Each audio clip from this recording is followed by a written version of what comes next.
Il faut tourner à gauche ou bien à droite, impossible d'aller tout droit. Depuis lundi, la rue Van der Schrik a changé de sens de circulation. Je me suis dit, mince alors, ça va être plus compliqué. Je vais être dans les embouteillages peut-être, mais je peux comprendre les riverains. Ça serait absolument une bonne chose parce que dès qu'il y a un petit bouchon ici, ça me réveille même le matin parce que les klaxons sont tellement forts.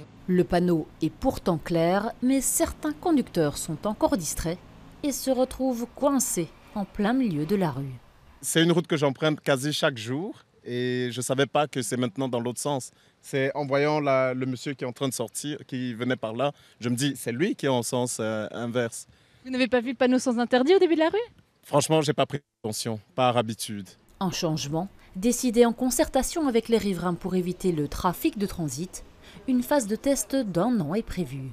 La rue Van der Schrik est une rue de quartier, mais qui souffre d'un important trafic de transit et qui est aussi une rue qui est beaucoup empruntée le matin et l'après-midi par les parents avec les enfants. C'est vraiment un chemin de circulation pour les écoles et c'est important de retrouver un apaisement. La mesure fait partie du plan plus large de mobilité de la commune de Saint-Gilles. Le mois prochain, la rue Saint-Bernard va elle aussi voir son sens de circulation modifié. À la rue Saint-Bernard, à partir du 19 septembre, on va mettre la partie qui ne l'est pas encore, qui est pour le moment à double sens, entre Victoire et Waterloo, à sens unique.